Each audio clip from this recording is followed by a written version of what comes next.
Hello, everybody.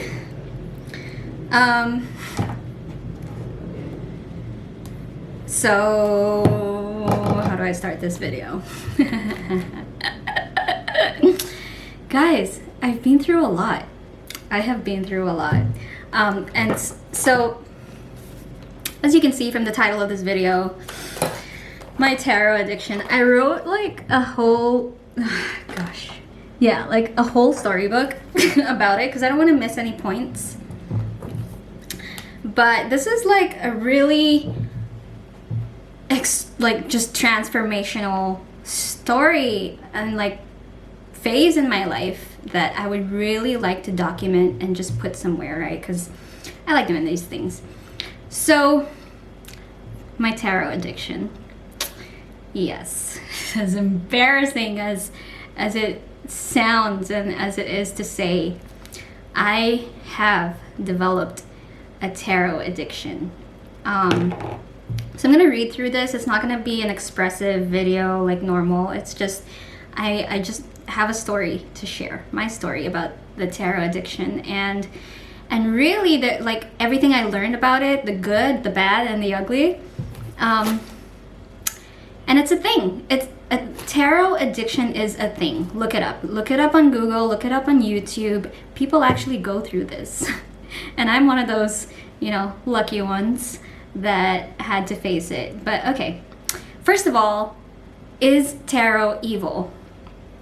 I think it's just, it has a bad rep. People, if you say the word tarot, people like imagine, oh my god, witchcraft, oh my god, crystal ball, blah, blah. It's not evil. It's just literally a deck of pieces of papers, cards with just pictures printed on them. So these pictures are basically just archetypes, just some people that have their own stories and different energies. And as a tarot reader draws out cards, they would, they'd be reading energy. Tarot is reading energy, and then they'd make a story out of it. But the thing about tarot is, because energy, everything is energy, and I know we can all agree to this because even scientists agree to this, it's spirituality at the end of the day. There's no science behind how it works, but spirit is everywhere, okay? It doesn't matter what you believe in. There is a greater power, higher source out there. And yeah, so I have a lot to share about this experience. Let's start with the backstory. Okay, backstory. I told my friends, and this is a little dramatic, but I'm over it now. Like, I'm in a very good place now. So I told my friends and family something about my personal life and something I felt so passionate about. But they all dismissed my feelings, and they all gave me advice that didn't resonate with my intuition, right? Like, it didn't fully resonate with me.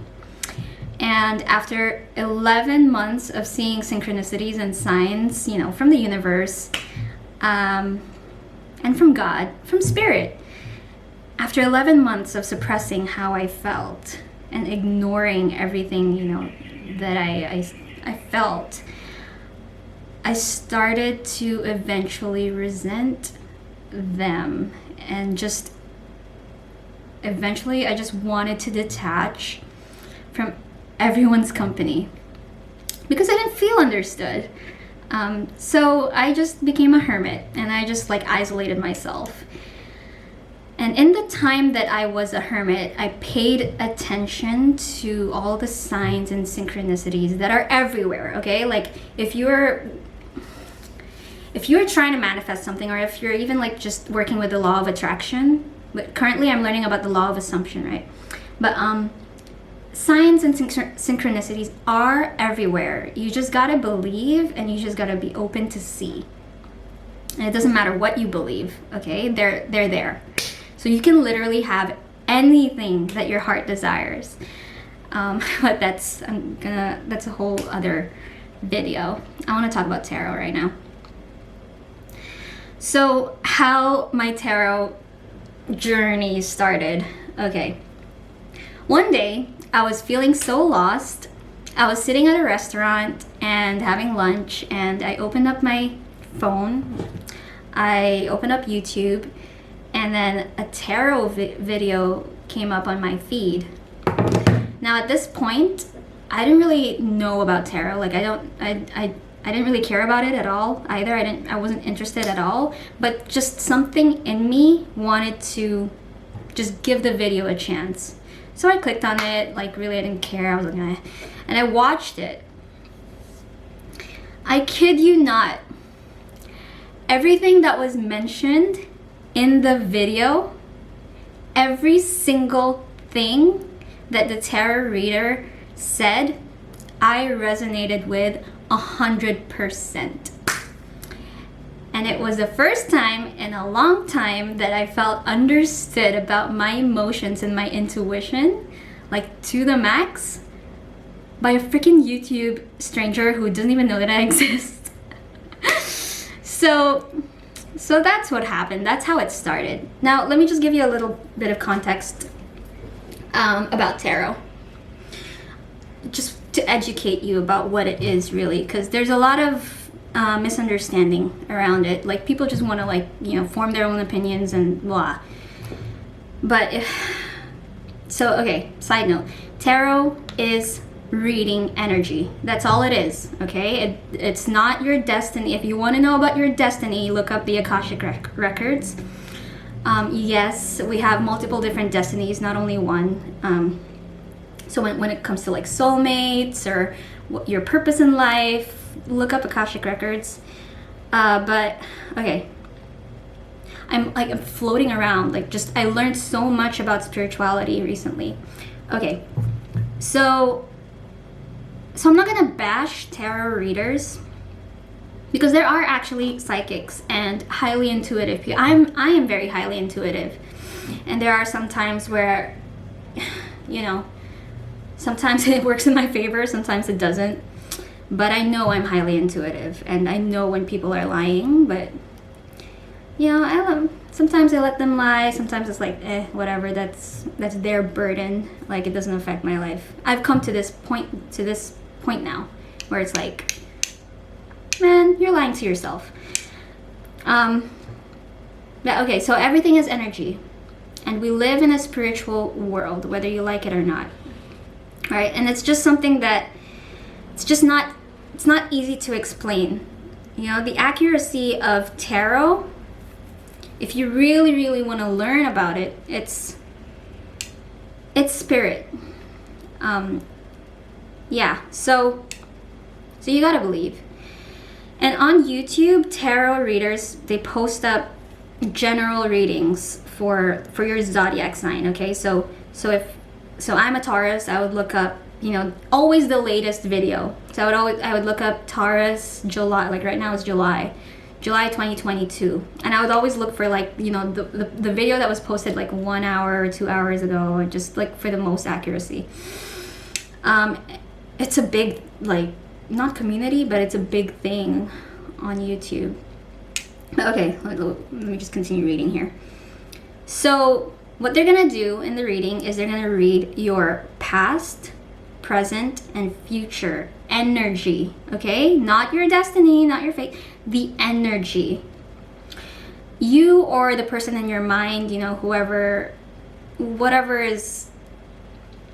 you're thinking about, whatever you really, really want to know, they're gonna read that.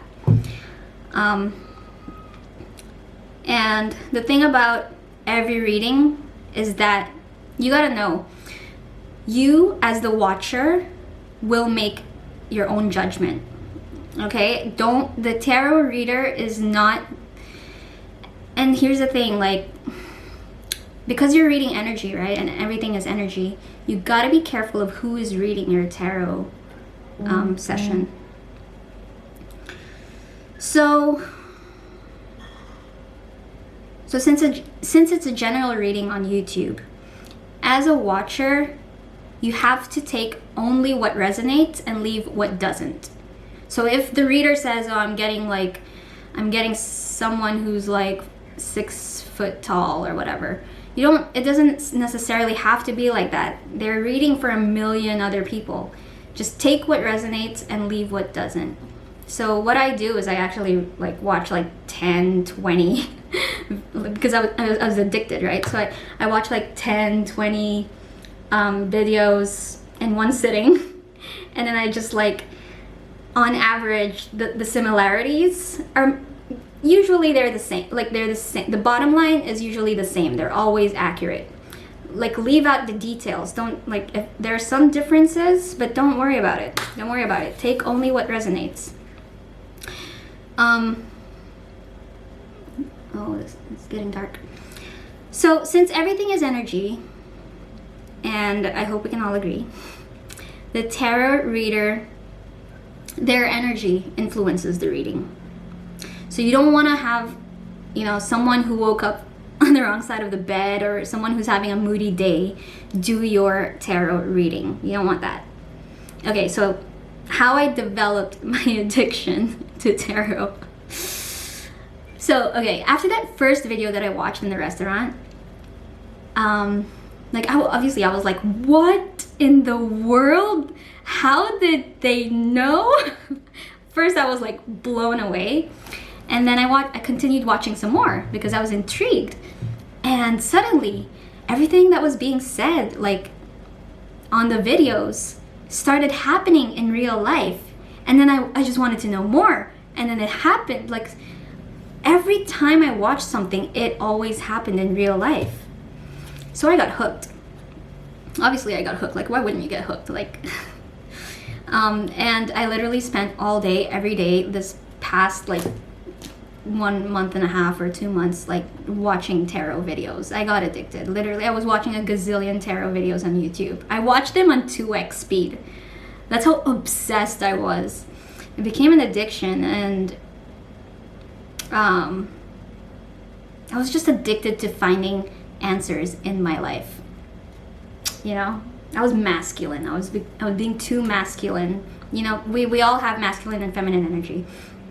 But when you want to analyze, when you want to be logical, when you really want to you get to that point where you just want to have the answers all the time, which we as humans, we're not meant to know. We're not meant to know all the answers in life. So I remember I was having dinner with friends in a restaurant one time, and all I wanted to do was go home. The only thing in my mind was, I want to go home and I want to watch tarot videos. That's how bad it got. Like, so bad. Okay. And sometimes some readings will have some good news, and some readings will have some bad news. And why it was so toxic is because whenever there was good news, it would give me hope. It would give me some like promises, which like it's so wrong. Don't take tarot that way. And then when there was bad news, it would literally give me anxiety. I was sitting somewhere for lunch one time and I was watching tarot, and I had some bad news, and then I started like getting heart palpitations, and I was just like, oh my god, losing breath, and it was bad. It was toxic. So I guess I just got addicted to tarot because it was the only thing, as sad as this sounds, that where I felt just validated. Like it made me feel like my intuition was right all along, and it didn't make me feel like I was the only crazy one. And this is what happens when you get deep into spirituality. You will be crazy to people, okay? Because everyone's like on the 3D, everyone's living surface level, everyone just wants to be in the material world, which is not bad, but then when you get into this stuff, you'll know. So it gave me clarity as to what direction to take. And there's a bright side, which I'm gonna mention later on, but I'm gonna start with the dark side. So I just became obsessed, and I started learning a lot about spirituality. I in the span of a month, I learned so much. Because I'm just already naturally, I love researching, right? Especially about life. So especially about spirituality. thankfully I have some friends who are conscious beings, like who know some of these things. So I learned about the Akashic records when I asked Jason about twin flame separation. That's a wow. It's, if any of you are experiencing or going through or dealing with twin flame separation, I applaud you. It's not an easy road, like, but you are going to be the strongest person on the planet if you get through it. So anyway, so yeah, I learned about Akashic records from Jason. Another friend of mine, Sorab, told me about like a lot about astrology and, you know, your birth chart. And yeah, they're somewhat, our lives are kind of like, we have multiple destinies, but we still have free will. So I'll leave it to you guys to Google all of that. But I learned a lot about angel number meanings. So I kind of know now what 1, 2, 0, 3, 4, 5, like what they mean when I see them. I don't have to Google it all the time anymore. Telepathy, just witnessing some stuff over there, and just so much, really. I learned so much, and I'm gonna share with you, yeah, like what I experienced recently with the 5D, fifth dimension. So I was not mentally healthy. I was literally feeling alone and depressed. I broke my alcohol sobriety after 17 months. And it was lonely. It was a crazy time. I was dealing with insomnia, and I slacked off at work. And it's just what happens, right? When you go through a spiritual awakening, you have to experience death before you can awaken. It's just what it is, what it is. You got to go through the bad before you go through the good. You got to go through the dark before you can find the light. And this happens to be my second spiritual awakening. My first one, I documented it as well. It's here on my YouTube channel. Nothing as spectacular as this. This is a whole nother level. But okay, so let me just tell you like what I experienced recently.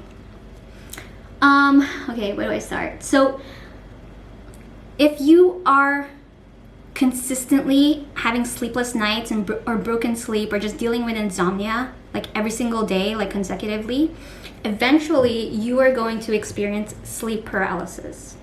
Now, the first time I experienced sleep paralysis was when I was 16 years old. I was just super tired from school one time, and it was the scariest thing. For the first time, it was the scariest thing ever. Like, I thought I was gonna die. It's scary. And then I think it happened another time when I was like pretty stressed out. But in 2020, when I hit my rock bottom, right? Like when I was chronically stressed, I hit the peak of like stress.com, like cortisol.com, like I hate life.com, like someone kill me now. So I had sleepless nights, and I was so broken. And because I had sleepless nights all the time, every single day, I started experiencing sleep paralysis a lot. Chronic sleep paralysis. Like I experienced it so much that I got so used to the feeling that I already mastered, or like I already was familiar with the feeling of like dozing off to sleep, like your body going from conscious to paralyzed. So like it's this heavy pull kind of feeling in your body where like it's a heavy feeling, and then it's like a, you know, it's like, okay, we're going into paralysis now. But because I got so used to it, and the reason why I couldn't sleep, right, is because I had some reasons. I dealt with some paranoia in the past. Like something happened to me when I was asleep with an ex-boyfriend. I got betrayed, and it just like caused some paranoia, and I associated that with sleep. So every time I thought that, okay, if I sleep, someone's gonna like betray me. So there was just paranoia involved with my sleeping patterns. So yeah, I experienced so much of sleep paralysis. in 2020 all the way up to 2021. But that's, you know, I survived that. But now, because I'm going through something again, I started experiencing insomnia again, and it was just about a week ago, I experienced sleep paralysis again. I didn't, but I almost experienced sleep paralysis again. But I'm so familiar with the feeling of my body falling into paralysis that I know how to catch it. So as I was dozing off, suddenly I heard something on my left ear. And it was a very clear sound, okay? And I was probably like 60% conscious when I started hearing it on my left ear. And I was like, whoa, what is that? And as I caught it at 60%, I started, you know, like I felt my body going into paralysis. And I was like, okay, I gotta move. I gotta get myself out of this before my body goes paralyzed. But the sound was basically a TV. It was the sound of a television, the news. I don't have a TV.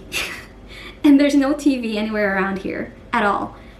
And it was the sound of like a male British journalist, and he was just saying something. I don't remember. I tried to remember, but I had to like be careful because I didn't want my body to fall into paralysis. So I had to really just move and just really go back to consciousness. And so yeah, so I did. I made myself like conscious up all the way up to like 100%. I could still hear it on my left ear, and I was like, what is that sound? And as I stayed conscious, like it was still there, but it slowly faded away. And I was like, yeah, no, I heard something. It wasn't an imaginary sound. It wasn't my dream. I heard something. I heard it. And then when I woke up, like I was awake, but then when I was like, okay, like I'm up. Suddenly I heard like a baby cry. It sounded like a baby cry first, but then like later on the rooster made some sound. I realized, oh, it was a rooster. And then I heard some dogs barking so aggressively. And then I heard some geckos just making a lot of noise. And then some crickets like started to become louder and louder. And then I heard some like banging on the door and like on my furniture. I mean, on the walls and my furniture. Not so much, but like just a few sounds. And I was like, what the heck is going on here? Like, is the devil coming? What's happening? Why is everyone like going crazy right now? So I reached out for my phone. I opened it up, and the time was 2:22. I was like, okay, what is happening right now? This is so weird. So I texted my family. I said, guys, like, I'm freaking out. Like, what's happening?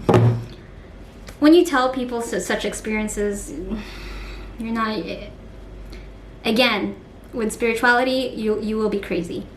And so basically my dad thought that, oh, drink water, you're dehydrated. No, my water is fine. I drink enough water.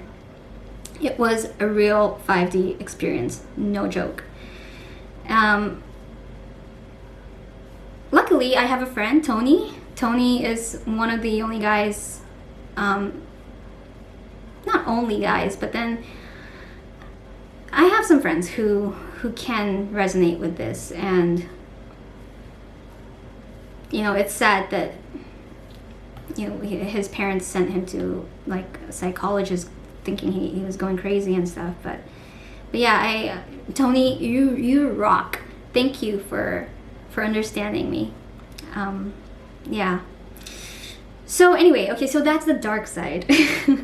Apart from all the other signs and synchronicities I've experienced, man, I've experienced so much. Like, look at this moth. It was really something, okay? And then just repetitive angel numbers all the time at the perfect timing. And then butterflies, right? I just personally associate some butterflies as just some people in my life. And every time I would like worry that like that particular butterfly would fly across my face. It's just the timing of things. And then just a red rose, that was another experience. And a shooting star, a meteor that I saw. Just so many signs. I can't even count anymore. Like this past 2 months, It's been potent, spiritually potent. Okay, but then there's a bright side to tarot. Yeah, I'm going deep into spirituality, but this video is about tarot. So the bright side is that now I have learned how to control my perspective and dropping my ego, being more compassionate towards others, because I get to see or understand another person's point of view, you know, what they're going through, like their energy and their situation. So because we get to read that in tarot, and actually it's because of tarot I've established the strongest relationship with my spirit guides. Like, I trust nobody else except my intuition and God and just source, spirit, the Holy Spirit. Like, I don't care. I'm stubborn. There's a reason why I live my life the way I live my life. It's because I'm stubborn and I choose to listen to my intuition. So, you know, pick a path. But yeah, so trusting signs and synchronicities, trusting everything I feel. I really know how energy works now. I understand very clearly now how it works. And setting boundaries is the biggest thing this past 2 months. Setting boundaries and protecting my energy from negative energies. So when these tarot readers draw out cards, right, they can also pick up some, even if it's from a distance, like there is going to be negative energies. Like, it's the devil card on tarot, but it's not devil. It's just basically, it means just negative energy or temptation. And it makes sense. Like, it just matches like the circumstances of my life. I know who's that jealous energy that's coming in my orbit. Like, it makes sense. It's accurate.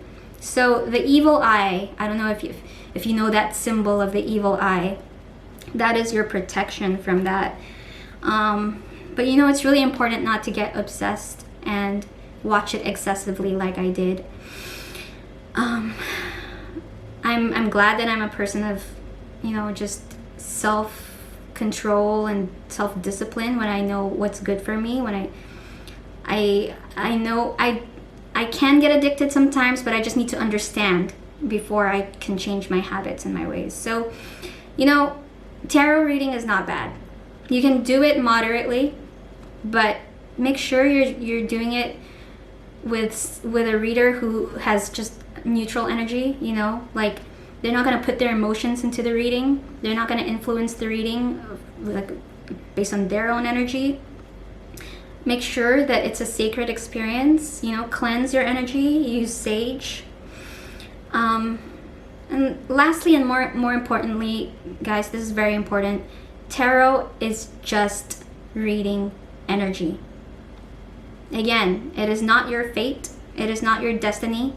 So don't be afraid. Like, don't have anxiety like I did, because you are literally the creator of your life. You can manifest anything you want in your life. You're taking the wheel. Like, you create your reality, your own reality. So tarot can be helpful for those who are struggling, like if they're really lost, like where I came from, you know, like if nobody understands you, or if you're dealing with depression, or you're really lost and you really just need some validation for your intuition or some clarity. That's where tarot can help, but don't fall into the rabbit hole and just don't get trapped. So I guess, yeah, that's all I have to say. I think my camera is gonna die now. I'll link some really good tarot channels in the description box down below if you're interested. Be careful again who you watch, yeah? And do your own research. Do your own research if you're really open-minded about all of this. But yeah, so that's my experience, and I'm good. It's all good. It's all good. I'm surviving.